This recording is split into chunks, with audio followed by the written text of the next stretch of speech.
Vous me demandez si j'ai été traité comme un esclave? Oui, j'ai été traité comme un esclave.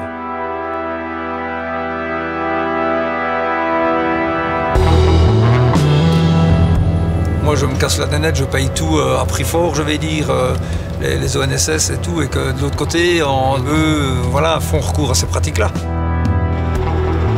C'est aussi l'Europe qui devrait peut-être faire face à un peu plus de regarder les bombes roulantes qui sont en train de casser tout le marché pour l'instant.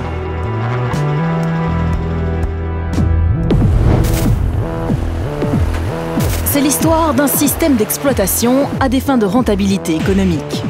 Une histoire qui a pour théâtre le milieu du transport routier et comme terrain de jeu l'Europe, sa libre circulation, ses inégalités salariales, sociales et fiscales.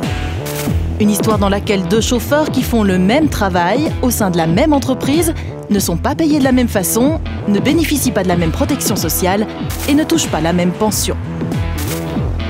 2,5 millions de poids lourds quotidiens, 300 000 entreprises, près de 80% de la totalité du trafic de marchandises en Europe. Matières premières, aliments, médicaments, le marché du transport international est colossal et ultra concurrentiel. 3 millions de chauffeurs des pays de l'Est sillonnent chaque jour les routes européennes. Ils travaillent pour des entreprises d'Europe de l'Ouest, mais perçoivent un salaire de leur pays d'origine qui ne dépasse pas 500 €. Pendant 3 mois, nous avons partagé le quotidien de ces routiers. L'exil loin de leur famille, les conditions dans lesquelles ils travaillent et les discriminations qu'ils subissent.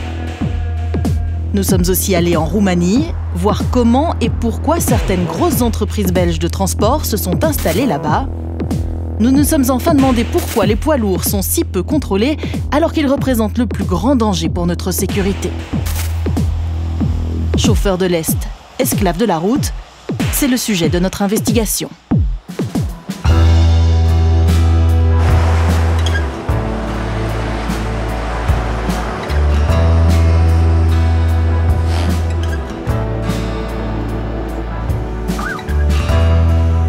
C'est l'un des plats les plus typiques de Roumanie. La goulash, une sorte de ragoût mijoté à base de bœuf, de paprika et de vin rouge. En ce week-end où les températures flirtent avec les moins 10 degrés, Sergiu, chauffeur roumain pour le compte d'une société de transport du Hainaut, est arrêté sur une aire d'autoroute. Quand nous le rencontrons, cela fait près de 2 mois qu'il n'est pas rentré chez lui. Comment occupez-vous votre journée sur cette aire de repos? Oh, je prépare un repas. Après ça, je téléphone à ma famille. Je regarde des films dans mon camion. Vous écoutez de la musique aussi? Oui, j'écoute de la musique.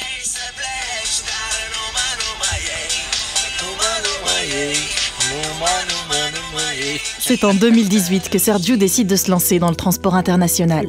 Sa femme et ses 4 enfants sont restés en Roumanie, dans une petite ville en bordure de mer Noire. Une séparation pas toujours facile à supporter. Sur le long terme, c'est difficile sentimentalement. C'est mon sentiment. C'est un vrai sacrifice que je fais pour le bien de ma famille. Cette vie loin des siens, Sergiu tente de la combler comme il le peut, via ses brefs échanges par écran interposé. Tu as fait un petit dodo, mon bébé? Oh oui, tu n'es pas encore bien réveillé.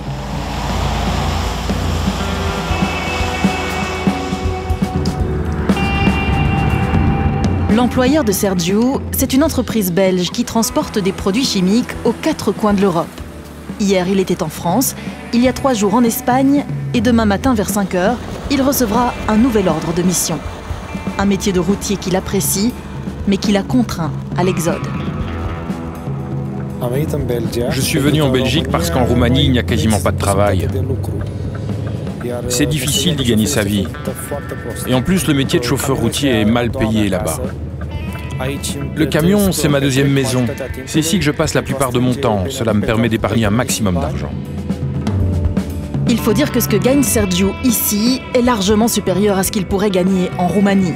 Là-bas, un chauffeur routier ne touche pas plus de 400 € par mois. En travaillant pour une entreprise belge, Sergiu est engagé au contrat portugais, salaire mensuel un peu moins de 600 € par mois, auquel s'ajoutent des indemnités de 55 € par jour de conduite, de quoi lui permettre d'avoir en poche minimum 2 000 € à la fin du mois. J'ai signé un contrat pour une entreprise portugaise, mais je travaille presque uniquement en Belgique et en France. Et le camion est belge. Je devrais avoir un contrat belge. Qu'est-ce que vous pensez de cette situation? Corruption. C'est de la corruption. Un chauffeur roumain payé au salaire portugais alors qu'il conduit pour le compte d'une société belge dont les principaux clients sont en France, en Allemagne, en Espagne ou en Italie. Pour la société en question, c'est tout bénéfice. Il faut dire que dans la rémunération du chauffeur, il y a d'une part le salaire sur lequel l'entreprise paye des charges et d'autre part les indemnités qui, elles, sont exonérées de cotisations. En engageant un chauffeur en contrat portugais, l'entreprise ne paye de charges que sur un peu plus de la moitié de sa rémunération. Plus avantageux encore, lorsqu'elle engage un chauffeur au contrat roumain, l'entreprise ne paye de charges que sur 35% de sa rémunération. Par contre, en engageant au contrat belge, l'entreprise paye des charges sur 85% de la rémunération du chauffeur. Moralité, le chauffeur engagé au contrat portugais coûte 2 fois moins cher que celui engagé au contrat belge. Celui engagé au contrat roumain coûte carrément 3 fois moins cher qu'un chauffeur engagé au contrat belge. Mais une même entreprise peut-elle engager des chauffeurs avec des contrats différents? Direction le tribunal du travail de Tongres, où nous avons rendez-vous avec Ștefan Popescu. Ștefan Popescu est un ancien chauffeur routier roumain. Il réclame 200 000 € d'arriérés de salaire à SRS, la plus grosse société de transport en Belgique. SRS prétend que le droit roumain est d'application et que donc ils ont toujours payé avec des salaires roumains, bien qu'il a droit à des salaires belges. Mon sentiment, c'est que la justice doit être rendue. On a beaucoup de preuves pour démontrer la vérité.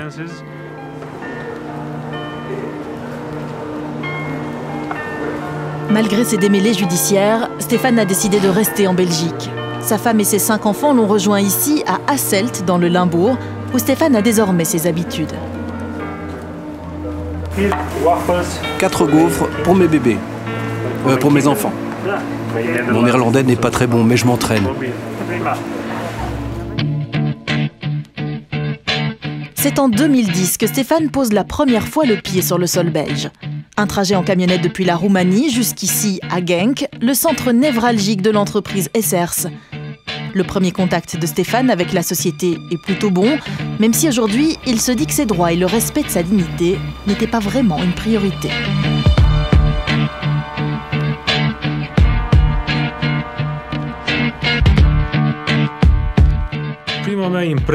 Ma première impression chez SRS, comme je n'avais pas beaucoup d'expérience à l'époque, ma première impression était plutôt bonne. J'ai commencé à travailler sans contrat de travail. Je faisais équipe avec un chauffeur pendant 2 semaines pour me montrer comment fonctionne le système. Et après 2 semaines, j'ai passé un test à Genk, après quoi j'ai été admis comme chauffeur.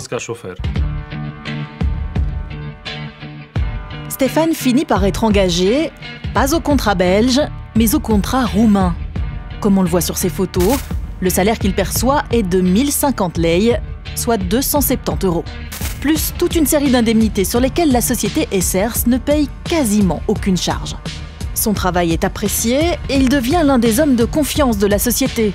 En plus de son boulot de transporteur, Ștefan s'occupe d'accueillir les nouveaux camionneurs roumains. Il est même le chauffeur personnel de plusieurs membres de la famille SRS. Malgré cela, les promesses qu'on lui a faites restent lettre morte. On m'avait promis un contrat de travail belge. À partir du moment où j'ai compris que je n'aurais pas ce contrat belge, ils ont commencé à avoir une attitude discriminatoire à mon égard, j'ai envie de dire.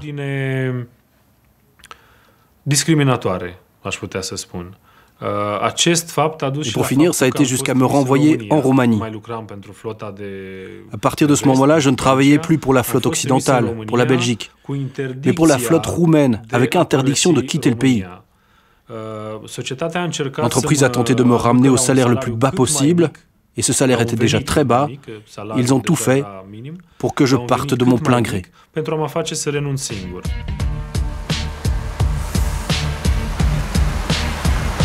Profiter des différences salariales, fiscales et sociales entre pays pour engager de la main-d'œuvre à moindre coût, en langage technique, on appelle cela du dumping social. Frédéric Van den Boogaert est le conseil de l'entreprise Essers. C'est l'un des avocats les plus réputés sur les questions de droit du transport. Et pour lui, à partir du moment où une entreprise belge a une réelle activité en Roumanie, engager des chauffeurs au contrat roumain n'est pas illégal. Essers, dans le dumping social, c'est pas un bon exemple, honnêtement, hein. Ils ont 5 sièges en Roumanie. Bucarest, Oradea, Sibiu, Timișoara, Roman. Ils ont 100 000 mètres carrés de magasins.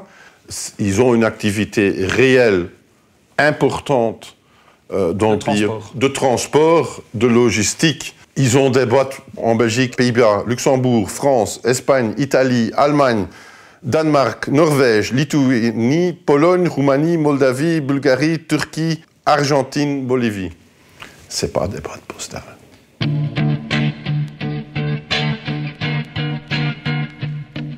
Une vision que ne partage pas du tout Roberto Parillo. Le monsieur transport à la CSC a fait de la lutte contre le dumping social son cheval de bataille. Pour lui, de telles pratiques sont tout simplement illégales et se répandent comme une traînée de poudre. Le dumping social, c'est ça. C'est l'entreprise belge qui fait venir travailler en Belgique ou à partir de la Belgique des chauffeurs qui sont exploités, qui dorment pendant des mois dans leur véhicule ou dans des endroits, je dirais, ignobles. Et les seuls qui en tirent les profits, ce sont ces employeurs qui utilisent ces méthodes. Et nous, on en paye les conséquences parce que la sécurité sociale, il n'y en a pas. Le précompte, il n'y en a pas. Et les vraies entreprises, celles qui respectent encore les règles, perdent des marchés parce que ces marchés sont pris par ces entreprises. Ça, c'est le dumping social. Et il est en train, malheureusement, de se généraliser en Belgique. Lutter contre le dumping social, c'est la mission de cette petite équipe de policiers. Nous sommes à Bâtisse, en province de Liège.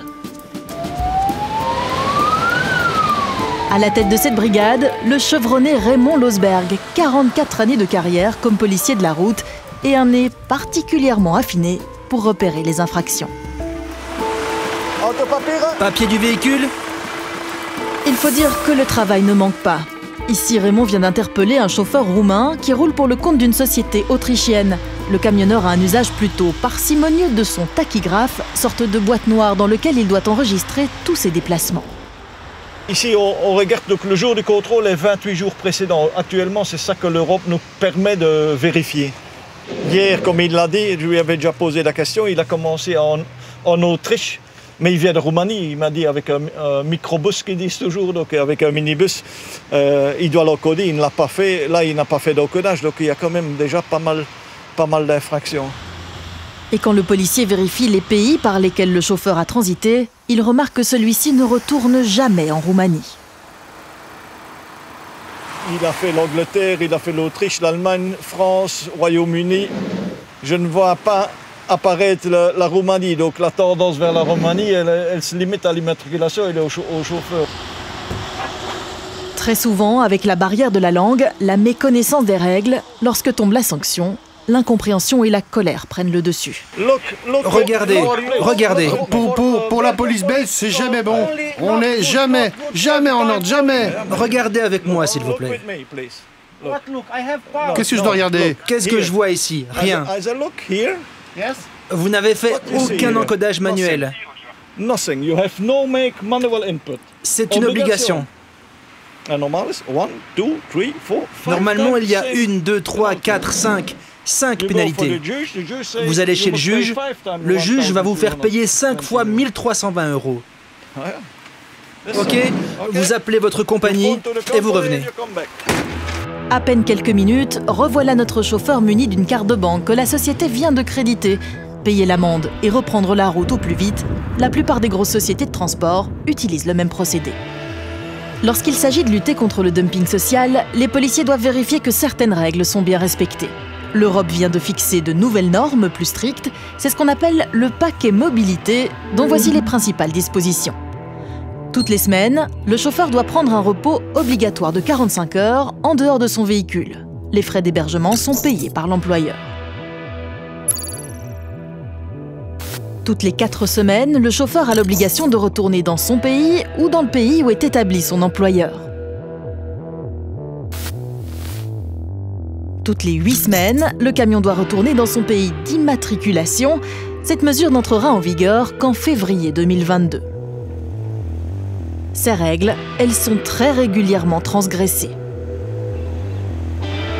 Ici, je pense que pour l'instant, on n'a que même pas 5% des véhicules qui ne sont pas en infraction. Donc on a un taux de réussite de 95%, contrôle bien entendu ciblé sur le dumping social.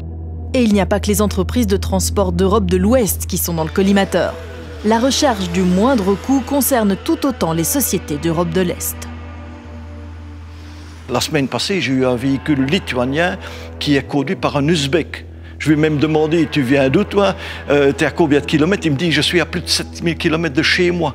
Et j'ai constaté que je savais remonter plus de 8 mois en arrière. Et sur les 8 mois, il n'y a aucun moment qu'il est rentré chez lui. Donc ce chauffeur était 8 mois à l'extérieur de chez lui sans avoir le droit de rentrer une fois voir ses enfants et de voir une fois de voir sa famille. C'est un scandale. Illustration sur le terrain avec ce camion lituanien qui transporte des voitures américaines. Nationalité du chauffeur. Russie. Ici aussi, le chauffeur a commis plusieurs infractions et il n'a pas non plus encodé toutes ces données dans son tachygraphe. Notamment le voyage qu'il a effectué depuis la Russie pour prendre possession de son camion. S'il met 25 heures pour venir, c'est 25 heures, il les a dans son corps. Et puis il faut déjà 2-3 jours pour récupérer. On sait déjà bien quand nous on part en vacances, comme on est crevé le premier et le deuxième jour, mais lui, il a 40 tonnes ou 44 tonnes dans les mains. Donc s'il s'assoupit, je pense que les conséquences avec ce véhicule-là, c'est un peu plus grave.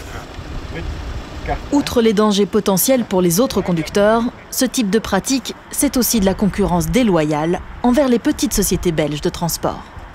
Toutes ces sociétés familiales ont disparu parce qu'ils ne savent pas tenir le rythme actuel de pression qu'il y a sur ces sociétés de transport, parce que l'industrie, qu'est-ce qu'elle demande? Qu'on transporte presque pour rien.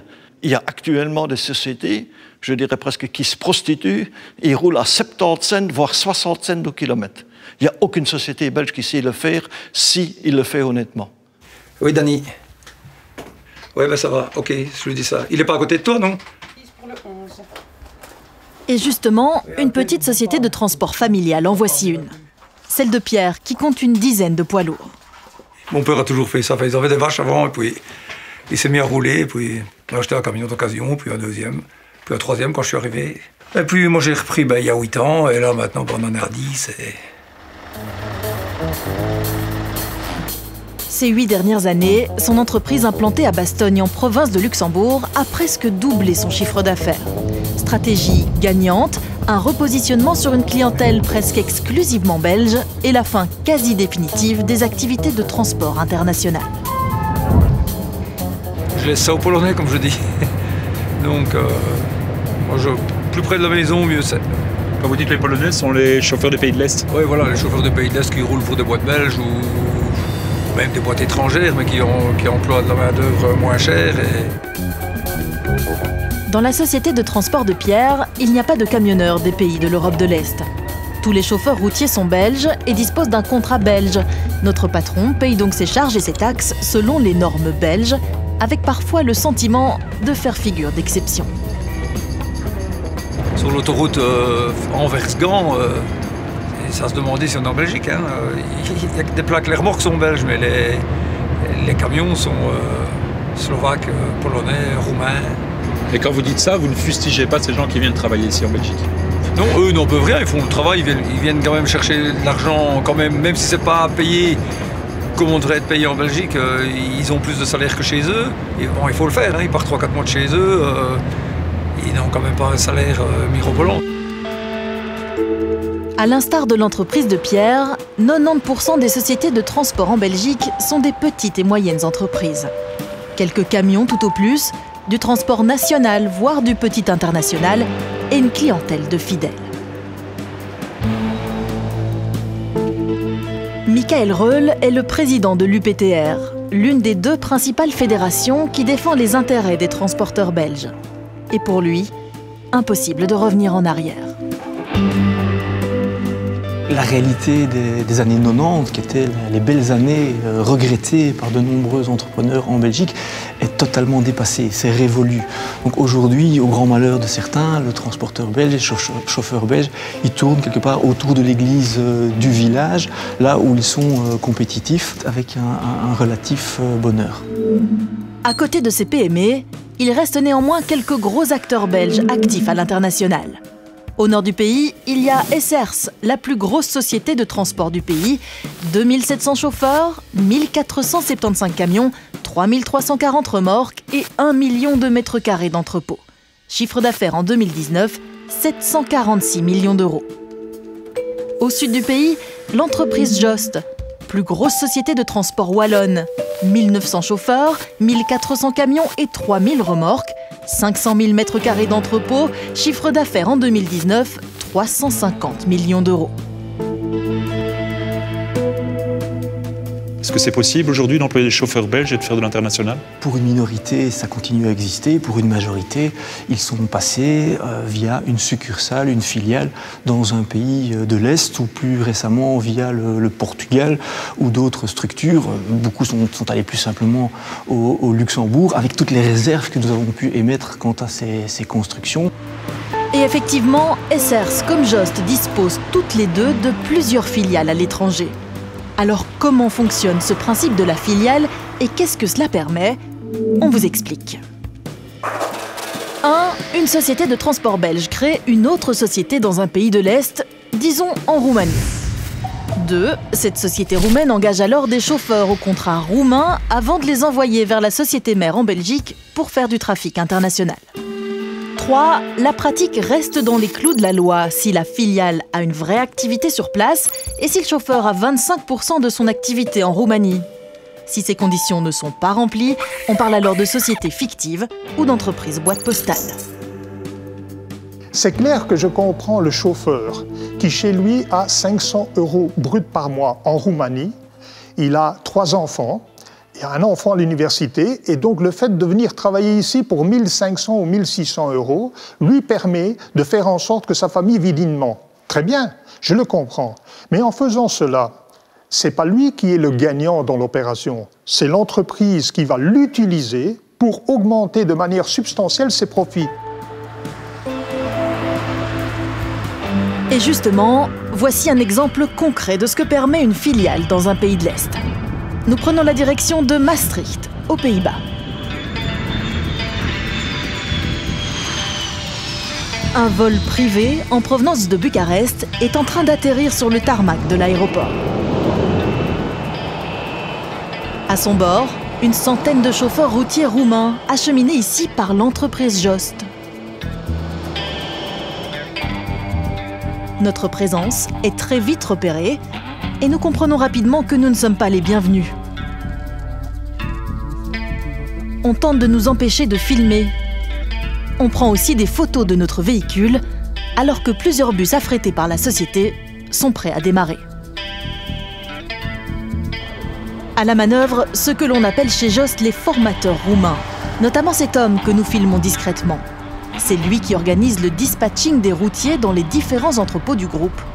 Nous tentons d'entrer en contact avec lui, mais nous recevons un accueil pour le moins glacial. Cet arrivage d'une centaine de chauffeurs roumains via les Pays-Bas se répète, selon nos informations, tous les 15 jours. Cela dure depuis des mois, ça continue avec chaque fois le même mode opératoire. Les soupçons de fraude sociale de la justice n'y changent rien. On parle de 60 millions d'euros sur 2 exercices fiscaux, selon certaines sources. Ces graves accusations nous amènent au Luxembourg, à quelques kilomètres à peine de la frontière belge, au siège social de l'entreprise Jost. À l'intérieur, nous sommes reçus par Véronique Hustin, la porte-parole du groupe. L'entretien est enregistré et un avocat engagé par la société assiste à l'interview. Pourquoi nous? On s'est posé cette question-là. D'ailleurs, quand on a eu les perquisitions, on se demandait mais qu'est-ce qui se passe? Comment vous expliquez qu'il y ait une enquête? Comment vous avez pris ce fait-là qu'il y ait des suspicions, par exemple, de fraude sociale? Malheureusement, je ne peux pas vous répondre parce que la procédure est toujours en cours et on est tenu au secret et le contenu de la procédure est encore confidentiel. On peut se revoir après le jugement, je vous répondrai avec grand plaisir. Mais vous êtes sereine par rapport à ça? Nous sommes sereins, nous avons confiance en la justice, oui. Mais le Cayost, depuis 2015, il y a une instruction au parquet fédéral. On est en 2021, le dossier n'est pas encore sorti. Et il continue d'amener tous les 15 jours des avions. Et les travailleurs nous interpellent, en disant mais quoi? Mais qu'est-ce qu'on fait? Je suis en chômage Covid et j'ai des chauffeurs de l'Est qui viennent prendre mon travail. Voilà la situation dans laquelle nous sommes. Chez Jost, plus de 800 chauffeurs, soit 1 sur 3, sont engagés via une filiale établie en Roumanie. En y allant, notre objectif, c'est de répondre à une question. Cette filiale a-t-elle une vraie activité industrielle et logistique sur place ou n'est-elle qu'une agence de recrutement de chauffeurs à bas coût? Sur place, nous retrouvons Nina Frandes. Nina est la présidente du plus gros syndicat de transporteurs routiers local. Elle défend les droits des camionneurs et c'est elle notre guide à Cluj, ville de 400 000 habitants située en Transylvanie. C'est juste en face de l'aéroport que se trouve la filiale du groupe Jost, son nom, Skiptrans. Avec l'aide de Nina, nous essayons de rencontrer un responsable de la société. Dès notre arrivée, nous avons le sentiment de ne pas être les bienvenus. Impression rapidement dissipée, le patron en personne prenant la peine de venir nous saluer. La télévision belge nous fait une mauvaise publicité. À cause de cela, nous perdons beaucoup de chauffeurs et de clients. Tout le monde dit que nous sommes une boîte postale, mais nous avons des bureaux à 2 étages ici. Nous sommes contrôlés par les autorités belges et roumaines. On respecte la loi. Ok, combien de camions avez-vous? 600 camions. 600 camions. À la suite de cet entretien, nous nous rendons dans l'un des principaux parkings occupés par la société Skiptrans. Ici aussi, nous ne sommes pas particulièrement les bienvenus. Il faut dire que les camions ne sont pas nombreux. Sur ce parking, juste ces remorques et ces baraquements de fortune. Quelques minutes plus tard, le patron de la filiale roumaine nous rappelle, il choisit finalement de jouer la transparence et se propose de nous faire visiter ses bureaux. Voilà, ici nous avons le premier bureau. Et puis là, le bureau du contrôle de la consommation. Visite au pas de course qui confirme au minimum une activité administrative et organisationnelle. Et puis, surprise, au détour de notre parcours, notre formateur roumain, celui que nous avions filmé sur le tarmac à l'aéroport de Maastricht. Si vous voulez répondre à certaines questions, non? Non? Ok. Alors, nous décidons d'interroger le patron de Skiptrans. Que sait-il sur ces arrivages de chauffeurs roumains? C'est vous qui organisez les voyages entre Bucarest et Maastricht par avion? Oui, on a des gens qui s'occupent de ça au niveau des ressources humaines. Un patron qui tient à nous répéter une fois encore que tout ici est parfaitement légal. Vous le voyez, les camions sur le parking, il n'y en a pas beaucoup. C'est normal. Ils sont sur la route, en train de travailler, en Roumanie ou dans d'autres pays d'Europe. Mais vous l'avez vu, nous ne sommes pas une société boîte aux lettres. Des sociétés boîtes aux lettres, le procédé est unanimement décrié, bien qu'il en existe encore beaucoup en Roumanie. Ici, c'est une entreprise de transport danoise qui s'est établie dans cette petite maison du centre de Cluj. L'occupante des lieux n'a rien à voir avec la société en question. Elle n'est pas au courant non plus qu'une société danoise a son adresse chez elle. L'adresse ici, c'est bien rue Dorobantilor? Nina a établi une liste de sociétés qui ont une boîte aux lettres en Roumanie. Pour elle, plusieurs entreprises belges et non des moindres sont dans le cas. Et puis il y a les zones grises. Comme on a pu le voir avec Skiptrans, on a pu établir un dialogue. Ils ont des activités en Roumanie, c'est indéniable. Mais il y a d'autres compagnies qui ne sont que des vulgaires sociétés boîtes postales. Elles n'ont tout au plus qu'une personne sur place et tout le reste est en Europe centrale. Alors oui, c'est clair, c'est une opportunité pour les chauffeurs roumains de gagner mieux leur vie. Mais quelle est la preuve que ces sociétés ont une réelle activité chez nous?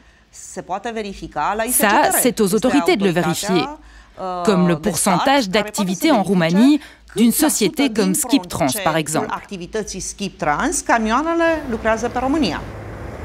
À y regarder de plus près, pas certain que le chauffeur engagé par Skiptrans ait 25% de son activité en Roumanie. En y étant attentif, on constate que la société concentre ses campagnes de recrutement sur le trafic international, comme sur ce camion aux couleurs du groupe. Ici, pas de salaire mentionné, uniquement les indemnités journalières de 67,50 €, celles non soumises à cotisation et qui constituent l'essentiel de la rémunération du chauffeur. En fait, cette possibilité existe depuis 25 ans au sein de l'Europe. C'est la directive détachement. La directive détachement permet à toute entreprise d'envoyer temporairement ses salariés dans un autre pays membre.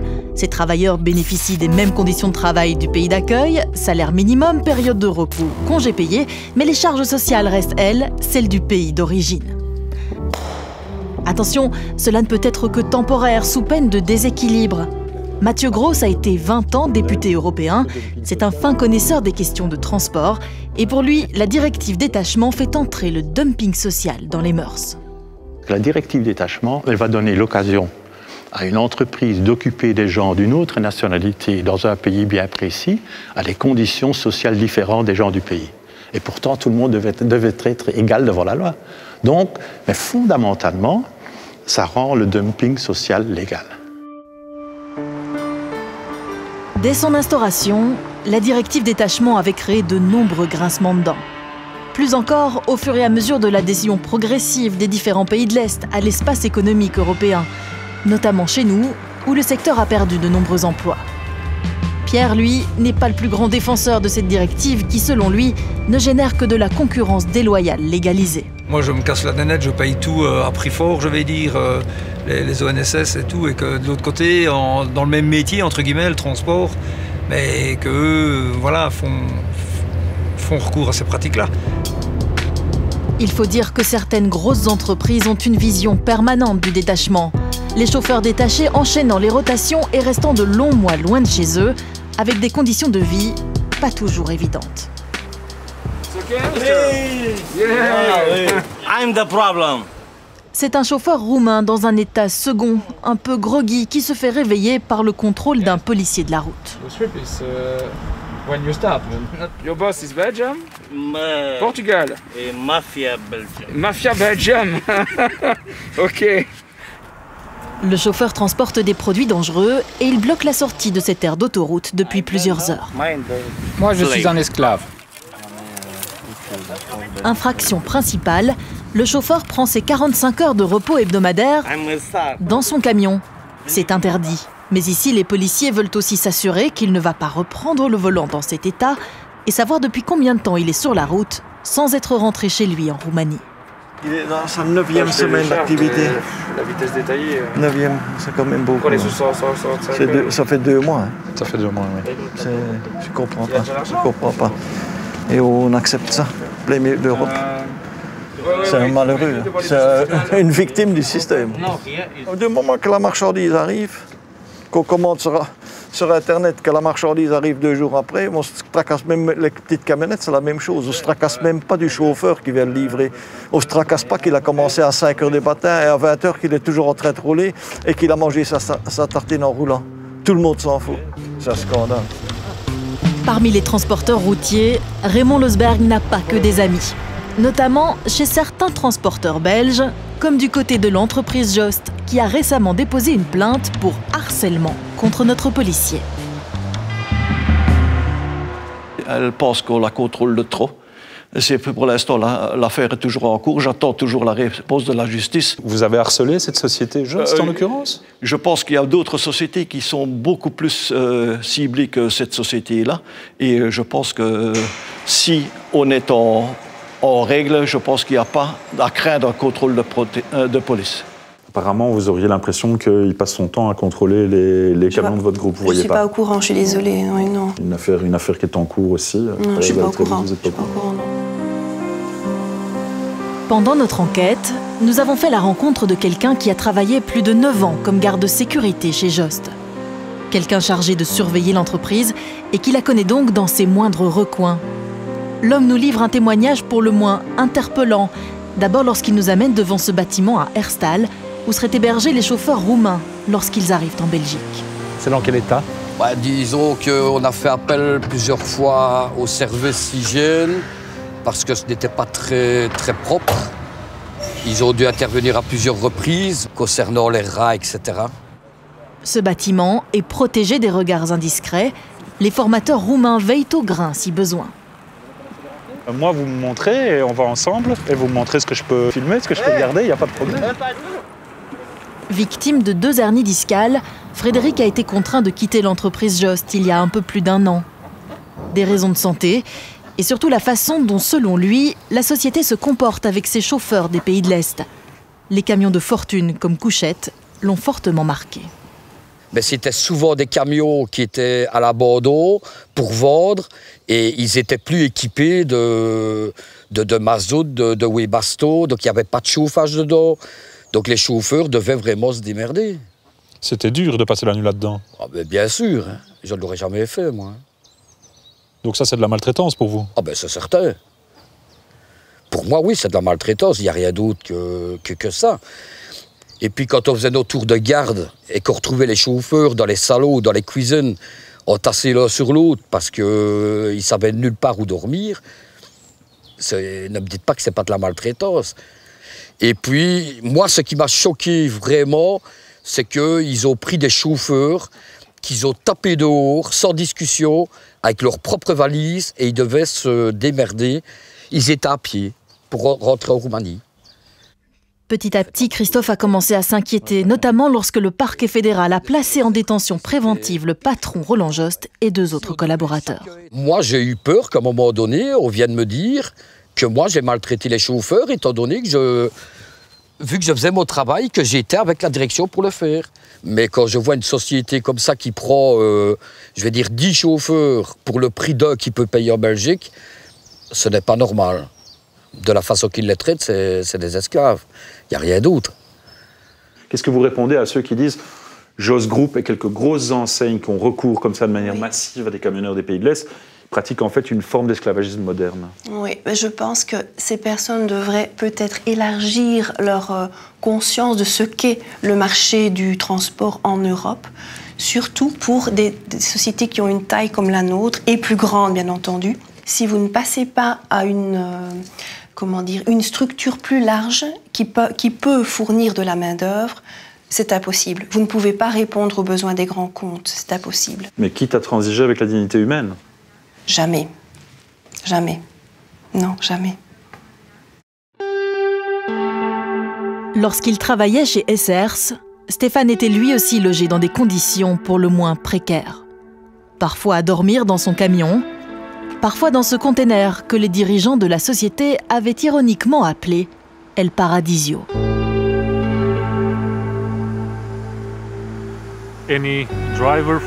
Chaque chauffeur roumain ou polonais des SERS sait bien qu'ici c'était le parking pour tous les Roumains et tous les Polonais. C'était des chauffeurs qui restaient 3 ans de suite, ici, continuellement. Il y avait minimum 70 chauffeurs qui venaient ici le week-end avec seulement 2 toilettes et 3 douches. Il y avait 2 chauffeurs qui n'étaient pas payés et qui faisaient le ménage. Leur seul avantage était de pouvoir dormir près des toilettes et de bénéficier de conditions un peu plus décentes. On peut vraiment parler d'exploitation. Ce n'est pas offrir du travail, c'est véritablement exploiter les gens. Soyons très clairs, il n'y a pas eu de plainte, il n'y a pas eu d'investigation là-dessus. Chez SRS, ils ont quand même des efforts assez importants pour être sûr que tous les chauffeurs, soient-ils belges, allemands ou roumains, qui soient traités de la même façon, avec un même type de camion, avec le même équipement, avec une même protection sociale. Chez SRS, il n'y a pas de problème. Voici des images que nous nous sommes procurées. Un dortoir plutôt sommaire avec des lits superposés dans lesquels les chauffeurs roumains des SERS sont hébergés. Les installations sanitaires sont propres, mais rudimentaires. L'endroit est situé à l'étage de cette station-service. C'est Stéphane Popescu, informé par d'autres collègues, qui nous sert de guide. L'entrée du bâtiment est protégée par un portique métallique. Derrière le grillage, nous rencontrons un chauffeur avec lequel nous tentons d'établir le dialogue. L'homme ne semble pas très à l'aise. Ce ne sont pas de trop mauvaises conditions de vie. C'est OK. On peut voir l'intérieur? Non, vous savez pas. Vous venez d'où? C'est important que tu aies un contrat légal, pas que tu sois uniquement payé avec des indemnités. En cas d'accident, tu n'es pas protégé. J'ai travaillé 20 ans comme routier en Roumanie, au salaire minimum. Et cela fait 5 ans que je suis ici.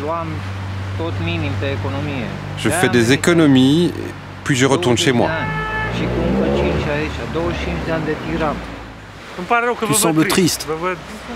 Mais non, je ne suis pas triste. Je ne suis pas chez moi. En fait, c'est pour ça que j'ai l'air triste.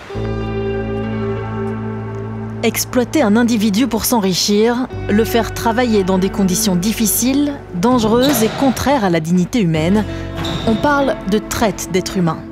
C'est l'un des crimes qui enregistre la croissance la plus rapide et c'est l'une des prérogatives de Charles-Éric Claes, auditeur du travail en province de Hainaut.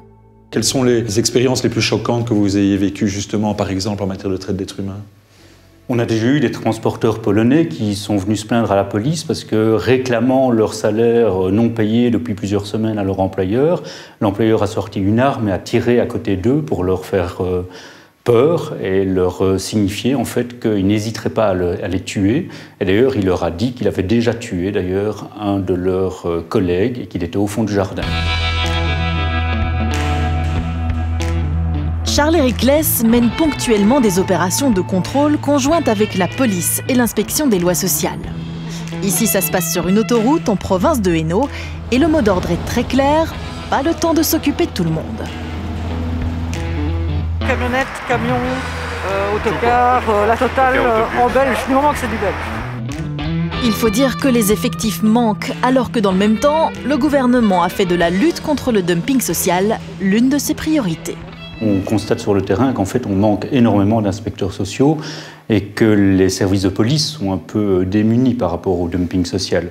Si je prends uniquement pour le Hainaut, je crois que j'ai actuellement 4 agents effectifs pour tout le Hainaut en matière de lutte contre le dumping. Et puis, il y a ce que l'Europe impose comme contrôle à ses pays membres. Et en la matière, on ne peut pas dire que cela soit particulièrement ambitieux. Tenez-vous bien, je crois qu'on est à 3% pour le moment, obligatoire. Donc vous, entreprise, je dirais, qui voulez échapper aux lois, vous avez 97% de chances de ne pas être contrôlé et 3% de chances de devoir payer des indemnités. Parce qu'il y a aussi le contrôle technique. Et quand vous regardez aujourd'hui les résultats des contrôles, par exemple chez nous dans la région frontalière, c'est ahurissant de voir comment le contrôle technique n'est pas poursuivi dans beaucoup d'États membres, même ici à l'Ouest, n'est pas contrôlé. 1, faute de connaissances, et 2, faute de volonté, et 3, faute d'effectifs. En ce dimanche pluvieux, Raymond mène une opération de contrôle ciblée sur les véhicules. C'est donc l'état des poids lourds qui préoccupe notre policier. Directement, dès le premier poids lourd contrôlé, les problèmes surviennent. Ici, le contrôle technique est un faux, et le véhicule n'est plus du tout apte à la circulation. Pas de frein du côté droit. Rien du tout. Rien du tout. Vraiment, il y a un tout gros souci de freinage au niveau de la remorque, à danger public. À danger public. Clairement. Ça veut dire quand il va faire un freinage d'urgence, la remorque va partir. Donc il va balayer tout sur son passage. C'est vraiment une bombe qui roule, ça. C'est une face du dumping social parce que c'est des gens qui roulent à bas prix. Ils n'ont pas le temps, ils n'ont pas l'argent parce qu'ils roulent tellement beau marché que pour faire toutes ces démarches-là, qu'un transporteur honnête va faire. Donc je pense que c'est aussi l'Europe qui devrait peut-être faire face un peu plus, de regarder des bombes roulantes qui sont en train de casser tout le marché pour l'instant. Camion suivant, survient le problème d'arrimage de marchandises. Un manquement que Raymond voit souvent lors de ses opérations et qui peut avoir des conséquences dramatiques. Pourquoi je fais l'arrimage ? C'est cet accident-là. Il y avait 2 jeunes de 19 ans qui se sont fait décapiter dans la sortie, juste ici, la prochaine sortie où on arrive. Ça reste gravé à vie dans ma tête, ça. Ça ne doit pas arriver. Parce qu'ici, cet accident, je le dis toujours dans mes cours, il n'a pas fait 2 victimes, il a fait 3 familles victimes. Pour moi, le chauffeur, c'est une victime aussi parce qu'il n'avait pas les moyens de l'arrimer correctement. Il a été chargé, pour le dire platement, comme un cochon, donc il ne sait plus changer la situation. Camion sans frein, marchandises mal arrimées, chauffeurs fatigués. En 2019, on compte 1977 accidents avec blessés dans lesquels un poids lourd est impliqué. Ces accidents avec camions sont 2 fois plus fréquents que ceux avec uniquement d'autres usagers. Quant à la gravité de ces accidents avec poids lourds, elle est 3 fois plus importante que quand il n'y en a pas. Un accident grave, en voici un. Il s'est produit en 2019 sur le ring d'Anvers. Au volant, un chauffeur roumain conduisant pour une entreprise hollandaise. Il comptabilise 15 ans pour le compte de différentes sociétés d'Europe de l'Ouest. Le chauffeur en question, nous finissons par le retrouver dans la modeste petite ville de Zalo, elle aussi en Transylvanie.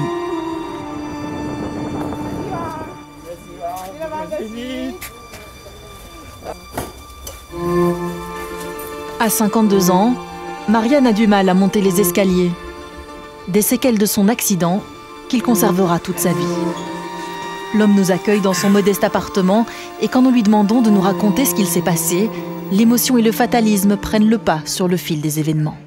Je suis arrivé à l'hôpital, j'avais une clavicule cassée, j'avais des côtes cassées, ma jambe droite était cassée, mais pas de plaie ouverte.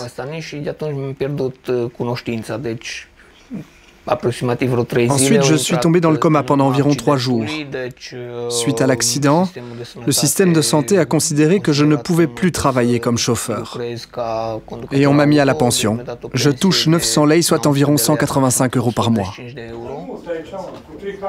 Suite à son hospitalisation, Marian doit encore payer 2000 € de frais médicaux. Une somme impossible à honorer avec 185 € de pension et une famille à nourrir, dont une fille de 23 ans. Lourdement handicapé. Avec ça, je ne peux pas me débrouiller. Je n'ai même pas assez d'argent pour me payer mes médicaments et de la nourriture. Et j'ai actuellement 2 mois de retard sur les traites de mon appartement. Je ne sais pas comment je vais faire, car je n'ai pas encore trouvé de travail, même à temps partiel. Le cas de Marian cristallise à lui seul tous les excès d'une certaine facette du transport routier. L'exode des travailleurs pauvres à la recherche d'une vie meilleure, les dangers de la route, les discriminations et les conditions de travail difficiles. Est-ce légal, dans le chef notamment de grosses entreprises belges? Ce sera à la justice de le déterminer. Reste qu'aujourd'hui, ils sont de plus en plus à réclamer un statut unique pour tous les chauffeurs routiers européens, avec un même régime salarial, un même régime social et fiscal. La balle est désormais dans le camp de l'Europe, à elle de décider si elle concilie rentabilité économique avec ses principes fondateurs d'égalité et de respect de la dignité.